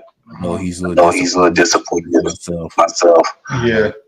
About the game, but just shout out to Hitman. And definitely gotta get a shout out. We Three Kings. Yeah, we Three Kings. Gotta shout them guys out. Big Willie Styles, Big A, King. Yeah. And shout out them guys. Gotta get a shout out to the Downtown News and Carl Collins. Don't forget Culture Detroit. Culture Detroit, man. We gotta get a shout out to Detroit, man. Living Noise. Get the fans up there, man. Get some kicks and stuff. What are they prices? Because I seen some there and I was like, ooh. Yeah, man. But it's worth it. Oh no, I don't know what their prices are. I'm just all saying, like, damn, it's $1,000. Yeah. It's worth it, man. I'm gonna go to this culture more than we saying. Give shout out to Black Owned Store, Show. So. Go out there, show the love. Just go out there, just say what up. Say what up, though. It's cool as well. So, show the love is sport, man. So, definitely, yeah. So, man, we have a little today, man. Till we talk. Lion, Brad Holmes. The Pistons, man. It's a little bit of March Madness. And lost to me from Michigan State. That's another subject for another day. I'm still Still hurt from it, but definitely, man. Any final thoughts, host of the show, man? Any final thoughts? Oh yeah. So as y'all know, man, we got a Facebook page. It's called D313SP. Make sure y'all follow it. You can't. It's the same name of the channel right here, man. Y'all see D313SP, man. Go follow us. Support. We got our content on there. If it's parts of the show you may missed, or if it's a video you didn't get a chance to see, it's on there. We got posts from both of our content that we've been putting out there. We got a little edit that he's been working on, all types of stuff, man. We trying to add stuff in there. We want to connect with y'all, so if y'all got anything y'all want us to add to that y'all want us to cover on the show or anything else, y'all can go to that Facebook page, man, and y'all can put it in there and let us know and follow it, man. So we trying to grow this thing, and subscribe to this channel, man. Subscribe to the D313SP YouTube channel, man. If you have not hit the sub button, I cannot stress enough. We're trying to get into the algorithm. We're trying to get this stuff out there to y'all, man. The only way we go grow is when y'all hit that sub button. It's free. Just hit it, man. And salute to my bro over here, man. My co-host, chin up. Hopefully, as far as the clean up next year. But salute to him, man. Did a good job doing anything as always, man. So we had some bumps and bruises with the connection today. But yeah, man, shout out to everybody that showed up, man, from Ray, Dante, shout out to Hitman, I know he couldn't make it. Shout out to you again, Owen. Definitely was the highlight of today. Coming in here, man. We've been trying to get you on for a while, so appreciate you for always supporting and stopping by, man. Shout out to We Three Kings, as you said, and shout out to the culture, man. Shout out to everybody. Stay up with update with me. There will be more YouTube shorts coming out. Can we get in the views? Y'all made that last one I put out earlier. They're pretty hot, so I appreciate that. Y'all could give me a little better on the video I put out yesterday, but cool. It's all good. But that's yeah, man. That's all I got, man. Peace and salute to everybody. Go ahead, Daryl. Anything else? Just quick thoughts, man. And just say that the Pistons just continue to be. It just continue to. Just show love to the fans. Coming out there. They know it's a rebuilding process. We get the fans there excited for the next season. Looking to grow and to be better. So definitely, I'm looking forward to that. Definitely will be hands down there next year. So as well. So definitely excited. Lions. Let's trust the process, man. It seems like right now. At Troy we trust. And Brad we trust. And also we gotta get a shout out to Steve Eisenman. Yes, and Steve we trust. We hopefully we can get Scott Harris from the Tigers. We can say the same thing on him. So definitely. But yeah, just gonna have fun. Like we definitely excited. Yeah. But yeah, definitely this is coming to the end of the show. We like to thank everybody came through. So we're a great show today. We look forward to seeing you here next week. You just be looking out for some content. Definitely myself and partner Holmes. So definitely look at we'll be dropping some. We'll be on our Facebook page, D313XP, on our Facebook page. Just concerns, we can address the situation. That's our ability. So that being said. Yes, that being said, this has been episode 5 of D313XP. XP. We out of here. Yeah, go.